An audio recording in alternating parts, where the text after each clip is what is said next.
żeby tak rzucić wszystko i wyjechać na Białoruś? To przecież tak blisko. Od Polski ten kraj oddziela tylko rzeka Bug. Przynajmniej tak było w 2017 roku. Wybrałem się tam pamiętając opowieści dziadka o Niemnie i wspomnieniach babci, mamy o Nowogródku, Jeremiczach i Lidzie. Cześć wszystkim, witajcie. Na tym moim kanale pierwszą krótką prezentacją był pokaz slajdów właśnie z tej wyprawy. Zdjęcia bez słów, które były tylko obrazami z tego, co mijałem po drodze. Pokazując te fotografie za pomocą rzutnika, opowiadałem o tym, co widziałem wyłącznie znajomym. Nie miałem wtedy jakiejś sensownej kamery, więc nadal będzie to pokaz slajdów, tyle że już z krótką opowieścią. No to pojechali.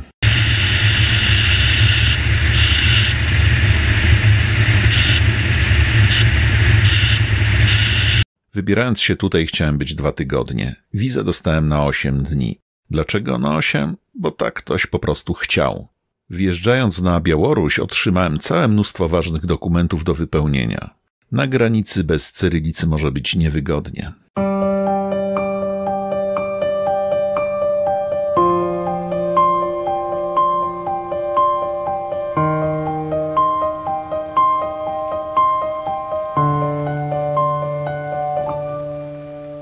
W Brześciu obieram kierunek na słynną twierdzę. Twierdza Brześć została wzniesiona przez Imperium Rosyjskie w połowie XIX wieku. Później była w polskich rękach, a po wybuchu II wojny polscy obrońcy odparli aż 7 szturmów wojsk niemieckich. Niestety 17 września twierdza została zdobyta. W 1941 roku tym razem Sowieci bronili twierdzy przed Niemcami. W propagandzie urosła do rangi symbolu bohaterstwa radzieckiego żołnierza, choć tak naprawdę nie miała strategicznego znaczenia. Odwiedzając to miejsce nie sposób nie dostrzec wielkiej betonowej góry, większej od cerkwi, która stoi w pobliżu. To pomnik męstwo ku czci obrońców twierdzy. Popiersie mężczyzny, który dumnym, poważnym wzrokiem spogląda na swoje ramię, ma 36 metrów wysokości i 54 metry długości. Kult bohaterów Wielkiej Wojny Ojczyźnianej, tej, której zaczęła się w 1941 roku, ma się tu dobrze. Młodzi chłopcy dumnie noszą czapki z czerwoną gwiazdą. Wychowanie patriotyczne robi swoje.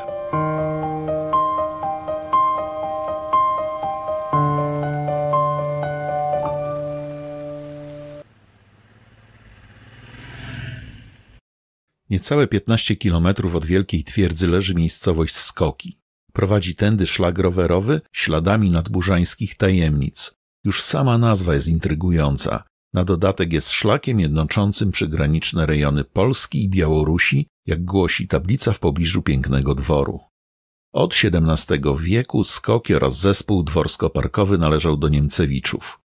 Urodził się tutaj polityk i pisarz, jeden z ojców chrzestnych Konstytucji 3 maja, sekretarz Tadeusza Kościuszki, Julian Ursyn Niemcewicz.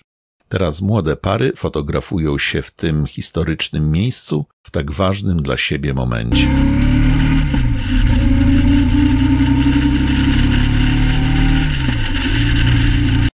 Każda szanująca się miejscowość powiatowa musi mieć pomnik Włodzimierza. Ten, stojąc na swoim cokole, dumnie spogląda w stronę Moskwy, kolebki wielkiej cywilizacji.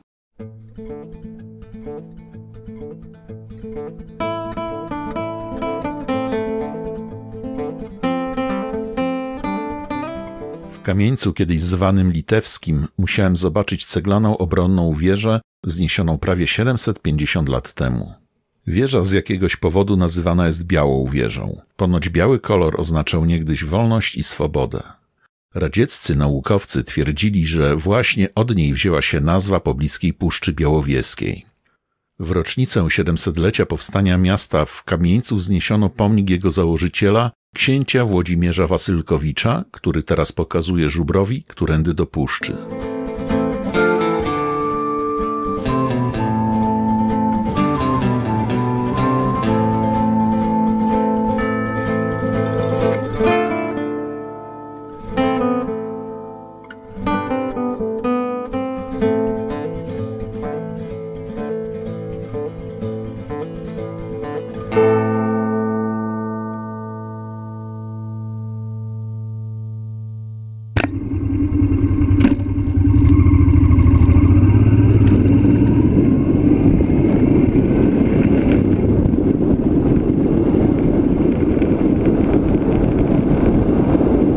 To właśnie ta piękna droga była pokazywana przez różne telewizje pod koniec 2021 roku.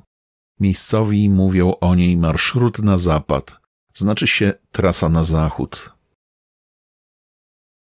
W Kamieniukach mieści się siedziba tutejszego Parku Narodowego. To prawdziwy kombinat turystyczny, restauracje, hotele, bryczki, zagrody ze zwierzętami, a nawet domek dziadka Mroza, radzieckiego Mikołaja. Puszcza Białowieska po białoruskiej stronie jest znacznie większa, a problem kornika tu nie istniał.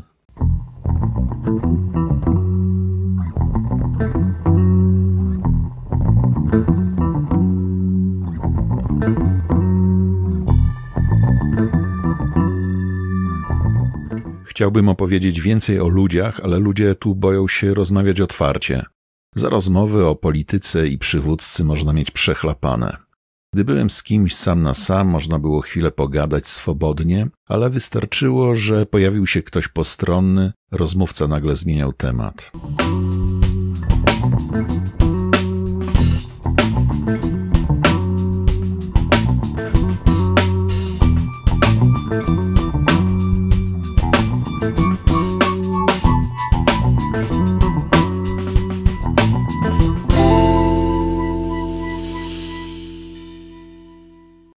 Świat nabiera złotego koloru, więc to dobry czas na nocleg. Wieś Goły Borek, jak większość białoruskich wsi, przypomina żywy skansen. Drewniane domy i płoty, drogi bez nawierzchni, barany, krowy, bociany. Wsi spokojna, wsi wesoła, jemu sady obradzają, jemu pszczoły miód dawają, pisał kiedyś Kochanowski. Prawdziwa magiczna wiejska sielanka. Ktoś po drodze polecił mi tu agroturystykę Kalinka. Czysto, pięknie i przyjemnie. Wybrałem nocleg w swoim namiocie obok altanki i małego stawu.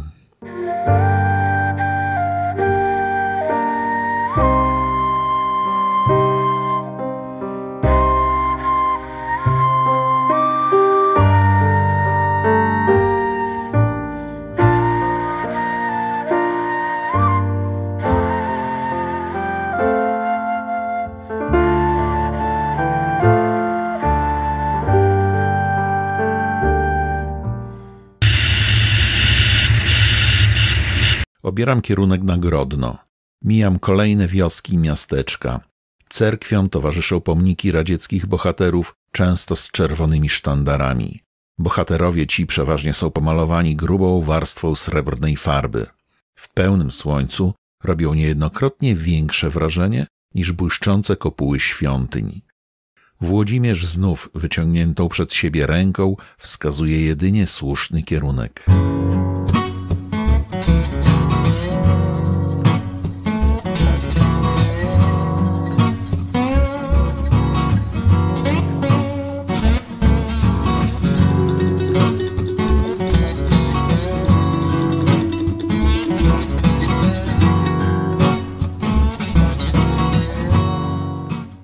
Choć w podróży unikam dużych miast, zaglądam tu z czystej ciekawości. Grodno robi na mnie dobre wrażenie. Starówka odrestaurowana tak, że można pozazdrościć.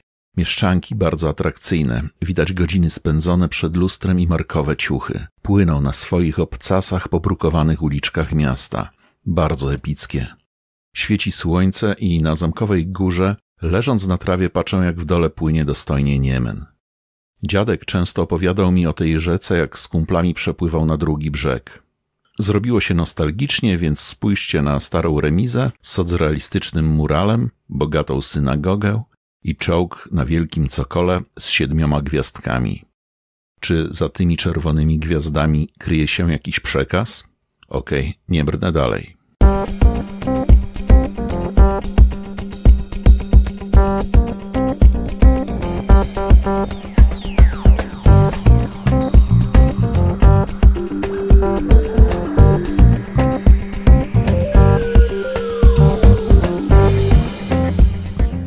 30 kilometrów od Grodna jest miejscowość Azjory, która, jak nazwa wskazuje, leży nad jeziorami. Pytam miejscowych, czy znają jakieś fajne miejsce na dziki nocleg. Chłopaki wsiadają w samochód i mówią: jedź za nami. 2-3 kilometry za miejscowością skręcamy do lasu. Jedziemy coraz głębiej leśną przecinką, a ja zastanawiam się, czy czasem tu nie skończy się moja białoruska przygoda. Chłopaki w dresach, stare Audi, wiecie jak może być. Pojawia się jezioro, są stoliki, mimo że to miejsce imprezowo-biwakowe, to wokół bardzo czysto. Okazało się, że przyjeżdżają tu na ryby lub pannom pokazać atrakcje przyrodnicze. W końcu zostałem sam w ciemnym lesie. Palę ognisko, popijam dość paskudne piwo Żigulewskoje, a w lokalnym radiu puszczają utwór Czesia Niemena pod tytułem „Wiem, że nie wrócisz”. Czasem bywa dziwnie i to jest fajne w podróży.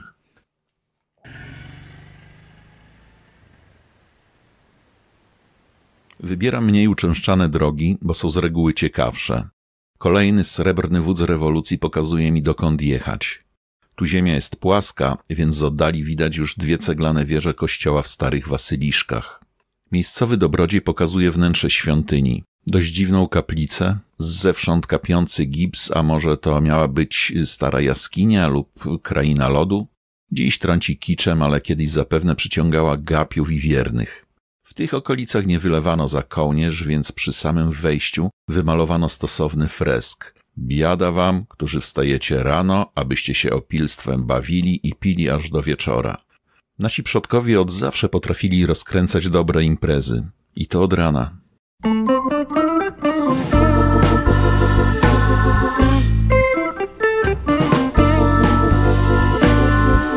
W starych wasyliszkach przyszedł na świat piosenkarz, autor tekstów, wokalista rockowy, który po wielu latach stwierdził, że dziwny jest ten świat. Czesław Niemen na Białorusi uznawany jest za swojego i puszczają go w tutejszym radiu, jak sam się o tym przekonałem. W domu, w którym się urodził, dzięki entuzjastom jego twórczości, powstało muzeum. Na miejscu nie zachowało się zbyt wiele oryginalnych pamiątek, ale eksponatów przybywa dzięki fanom z Polski. Trafiłem na moment, gdy nie było turystów, więc mogłem usiąść na drewnianej ławce pod piecem i posłuchać opowieści o synu tej ziemi oraz kilku przebojów z kasety VHS. Lida to duże miasto, ale chciałem zobaczyć tylko zamek, który zbudował tam wielki książę litewski Giedymin i który był szturmowany wiele razy przez Krzyżaków, a także był schronieniem dla chanów tatarskich. Zamek był zamknięty, ale robotnicy, którzy coś tam robili, wpuścili mnie na chwilę. Spojrzałem, obszedłem wokół, zrobiłem zdjęcia i ruszyłem dalej. O takiej lokomotywie z wielką czerwoną gwiazdą na przodzie opowiadał mi dziadek. Takie lokomotywy ciągnęły składy bydlęcych wagonów, zmierzając na nieludzką ziemię z zesłańcami z Grodzieńszczyzny. Zsyłano tam kułaków, czyli tych, którym wiodło się lepiej i mieli zbyt dużo ziemi. Zatrudniali pracowników najemnych, ogólnie wrogów klasowych numer 1. Z głębokiej Syberii po 12 latach dziadek Aleksander wrócił do Polski, ale już nie do tej, z której wyjechał.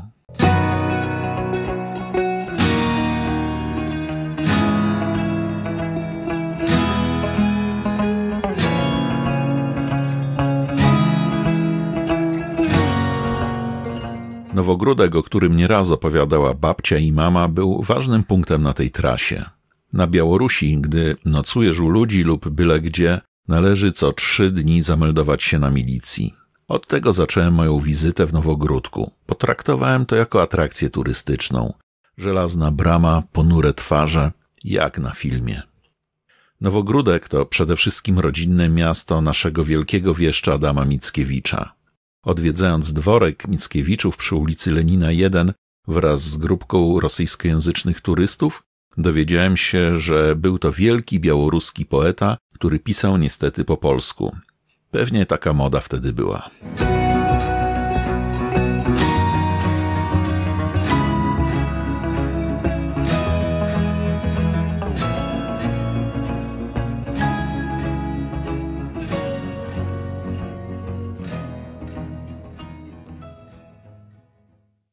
Ośrodek biatlonowy to dobre miejsce na nocleg. Latem nikt nie biega na nartach i nie strzela zza winkla.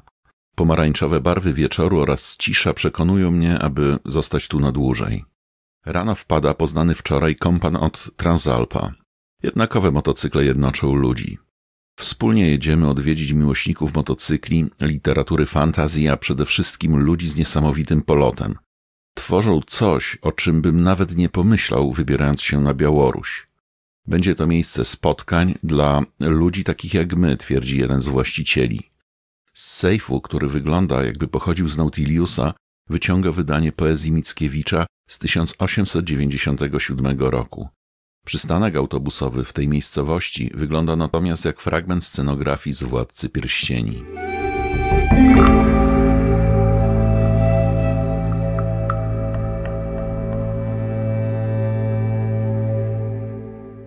Teraz sam zwolna kręcę się po okolicach. Zamek Radziwiłłów w Mirze wypada zobaczyć. Wiąże się z nim wiele burzliwych historii. Pięknie odnowiony robi wrażenie w tak pogodny dzień jak ten. Nawet motocykliści z Rosji fatygowali się tak daleko. Może dlatego, że jest na liście UNESCO?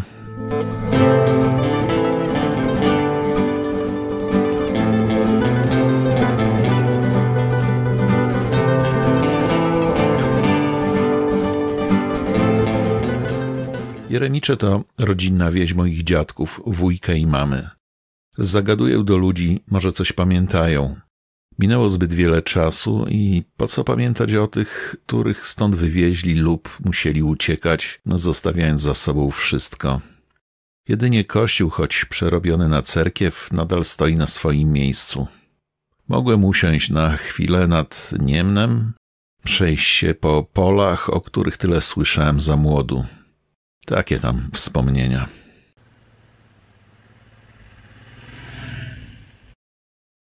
Jakiż to chłopiec piękny i młody, jaka to obok dziewica, brzegami sinej świtezi wody idą przy świetle księżyca. Wszystko by się zgadzało jak na załączonym obrazku, no może oprócz księżyca. Jezioro Świteć i jego dzikie brzegi w ciągu dnia są atrakcyjne, ale dopiero wieczorem robią się wyjątkowe. Adam Mickiewicz urodził się w pobliżu i często tu bywał. Legenda o wspaniałym mieście i pięknych świteziankach gotowych na śmierć w płomieniach robiła zawsze niemałe wrażenie na tych, którzy tu dotarli.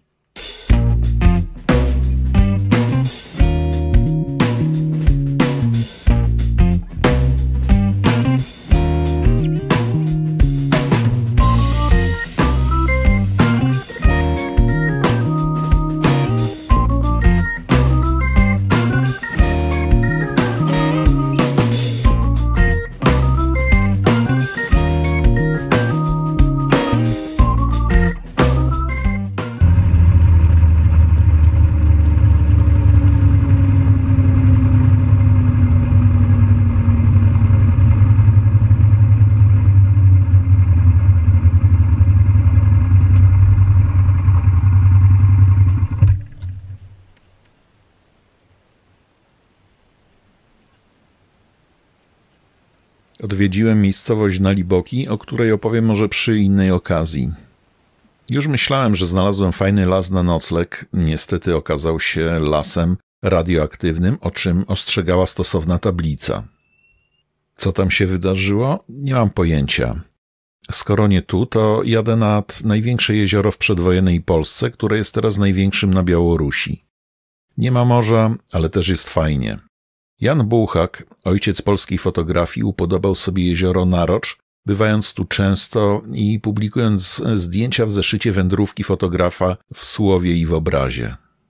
Wielka, święta cisza władnie jeziorem, a w jej zadumie tętnią echa wieczności, pisał Bułhak. Trafiłem na kemping pierwszej kategorii, gdzie wjeżdżając i wyjeżdżając, za każdym razem odźwierny otwierał wielką metalową bramę. Każdy ma do dyspozycji drewnianą wiatę i miejsce na ognisko. Drewno na opał wliczone jest w cenę. W restauracji serwują białoruski przysmak, czyli placki ziemniaczane draniki. Występują w wielu wariantach. Ja wybrałem faszerowane grzybami. Rewelacyjne. Na pożegnanie zrobiłem kilka fotek w stylu starego mistrza.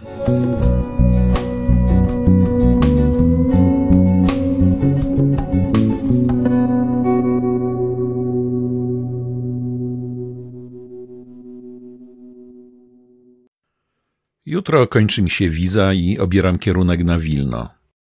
Żegna mnie sam Weles, Kupalinka i być może także Rusałki, choć w betonowym otoczeniu to jednak miło z ich strony. Żegnaj Białorusi, witaj Litwo. W Wilnie dowiedziałem się, że Mickiewicz był jednak litewskim poetą, który pisał po polsku, bo przecież największe swoje dzieło zaczął od słów, który każdy zna. Litwo, ojczyzno moja.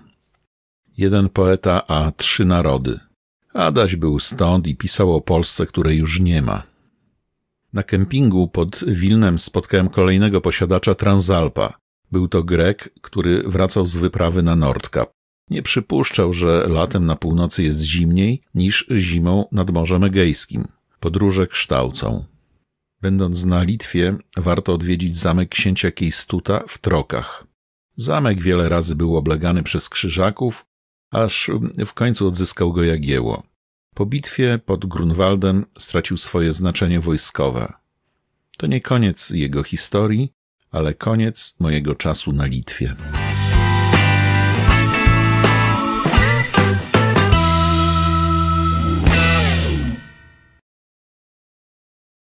Wieś na Podlasiu na pierwszy rzut oka niewiele różni się od wsi białoruskiej.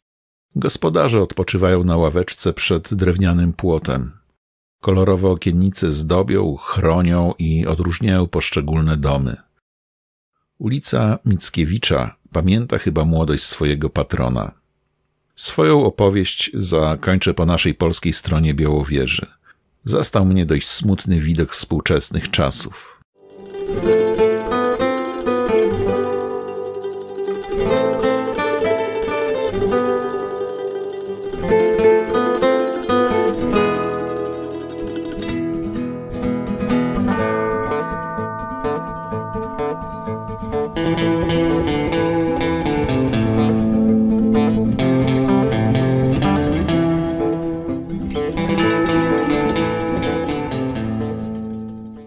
Dziękuję za uwagę i wspólną podróż.